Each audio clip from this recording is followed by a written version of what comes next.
Just to begin, could you just tell us who you are and what your current role is? Well, by trade and training, I'm a philosopher. I do mainly ethics and political philosophy, but I trespass a good deal. And so here and there I've got myself into questions that bear on professional life and on education. And in a sense, thinking about trust and accountability, the themes I've dealt with today, are things that I came into by thinking about political philosophy. So that's not particularly biographical, but in the latter part of my career I taught at Cambridge. I was principal of Newnham College, and I've just completed supervising my last batch of PhD students. One of the themes you talked to an extent about today was assessment. It would be useful to begin by asking you what you think the purpose of assessment should be in education. Well, I think there are many different purposes. The ones I listed at the beginning of the lecture are clearly one absolutely crucial use of assessment is formative. It is to give the student or the employee or any of us some feedback on how we're doing. And it seems to me that that is probably ultimately in education the most fundamental function of assessment. But of course it is not, as one of the questioners pointed out right away, it is not actually what the assessment system is being used for. It's being used for different purposes. It's being used, for example, to rank schools, or it's being used for employment decisions. It's being used for university entry decisions. So assessment data can be used for many other purposes. Very often, if it's known that that's how they're going to be used, it subtly corrupts the assessment. And that was one of my main themes today. Well, that leads on to the next question, which is if there's a problem with what we currently have in terms of assessment, is it the fact that the assessment we're using is it flawed? Or is it the fact that we're interpreting the roles of that assessment and the data it generates in an incorrect or improper way? I think very often it is that we're trying to use it for too many different purposes. We're trying to provide information for selective purposes. After all, getting a job, being admitted to a university degree, these are positional goods. Some get it, some don't. So it's being used for these high-stake decisions. It's being used then to hold the schools to account, whereas, as was suggested in the discussion, there's a very good reason for holding the schools to account in quite a different way for the sorts of ambience and support they give the children, rather than the league culture, league table culture, which has been so prevalent and is a problem. It does lead us on to the idea of accountability, because there's the argument to say that when we do have accountability, we've got some idea of what's going on, and it helps us focus in a professional way, again, whatever that may mean. That if we know we're going to be held to account, the ideas of responsibility and why we do things are also explained to people as well. So do you feel that we're now over-accountable to the extent that people can't do their jobs well enough or in a good way? Or do you think it's that we're not understanding a good use of what accountability is? I think it's closer to the latter. I'm not against accountability. In a sense, who can be against accountability? But accountability, as I see it, is rather specific for different purposes. You have financial accountability, and you could have various forms of professional accountability. What I think we've tried to do in schooling in this country is to merge many uses and to put them all on the same infrastructure. The infrastructure is pupil performance, and pupil performance is, well, you know, it's the child next door and the child in the next street at a certain stage of life with whatever feelings they have about that subject, that teacher and all the rest of it. And the schools are then, I suspect, tempted to push them to conform to certain models of the achieving child, the bright child, and my joke about the Stakhanovite child, I'm afraid that's not a joke. It is absurd how many different subjects, how many different exams young people are being put in for. And you find families where the parental generation hardly took an exam in their whole school days, who feel it's absolutely essential little Johnny or little Janie is examined to pieces in the middle teenage years. And it's actually not essential. Many countries with quite good educational systems do much less examining, and they don't make the examination the way that they hold the teachers to account, the schools to account, the LEA to account. It seems to me that there's a number of problems that are building up from this, not least in terms of how this affects our future society. I mean, if we look at national curriculum and assessment, what do we address first? I mean, you mentioned the examples of modern languages and some shortcomings that that may lead to in our future society, and also science and the degrees and the number of people taking science degrees. So is it that we've got to change the curriculum first inside schools to get people back into this, or do we need to change the assessment of these subjects?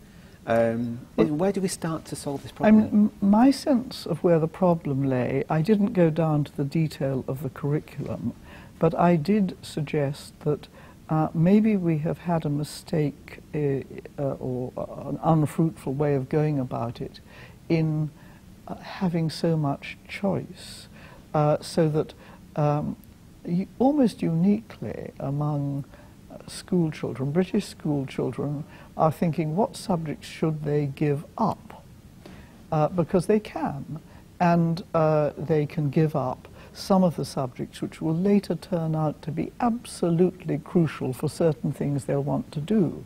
So you have children, for example, who think, well, I'm not going to be a language teacher, so why should I do a language? Not realizing that if they want to go into marketing, actually, not all the world speaks English. The majority of web content is not in English. There are a lot of reasons, cultural in the first place, but quite simple career and employment ones for being linguistically competent, not to mention the good effects on your understanding of your own language. And here we are, rather uniquely allowing the cohort of the monoglots to grow. I find it extraordinary. It's almost like there's a cultural myopia. Absolutely. So. And then look at maths. I mean, in this country, in England, that is, not so, and in Wales, not so much in Scotland, but in south of the border, we are allowing young people to give up maths at 16.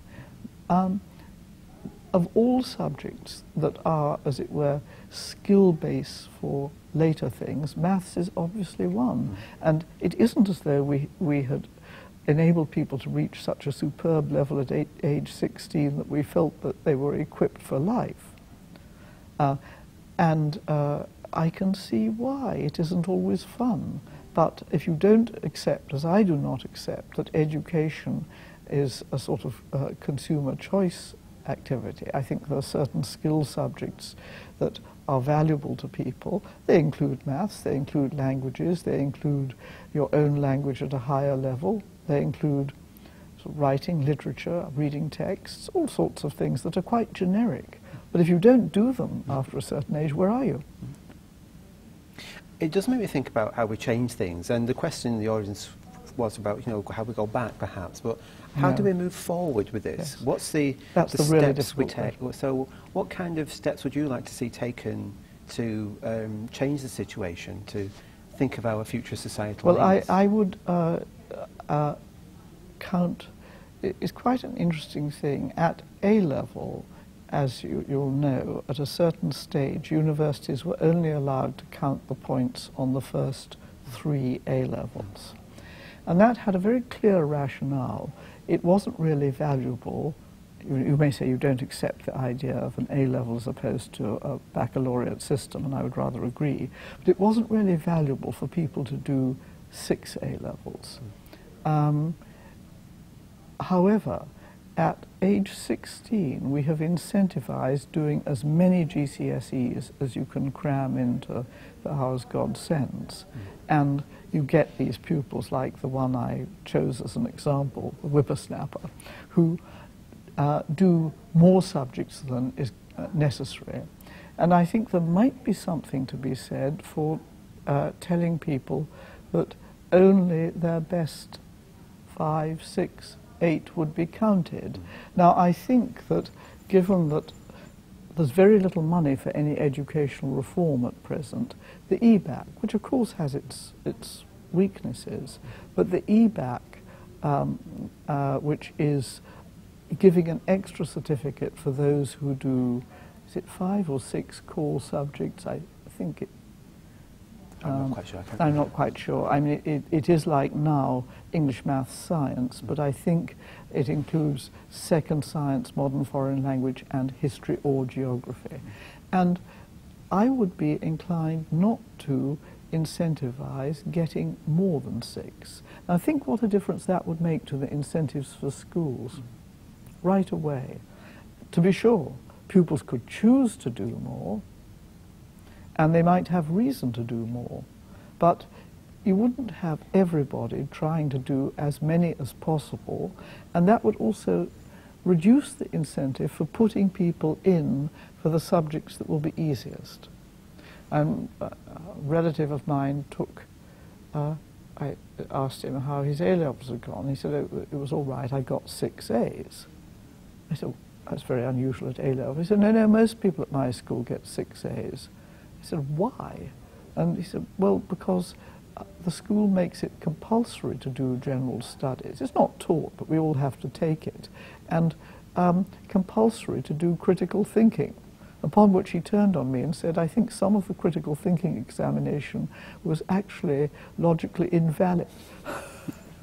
But, you know, what is that school doing? It's boosting its position in league tables by requiring all pupils to take 2 additional A-levels.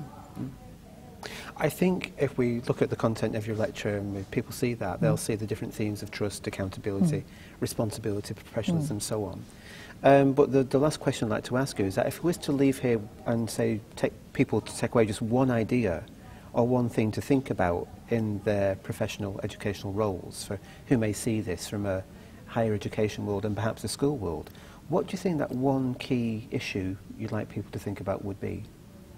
Every time you use a measure of pupil attainment for some extraneous purpose, you risk creating a perverse incentive. So every time you find yourself doing that or participating in a system that requires you to do that, ask, what incentive is this creating? Whom is it damaging? Pupils, head teachers, schools, employers, universities? And I think that would be a very useful first step. That's rather a Warwick Mansell point, isn't it?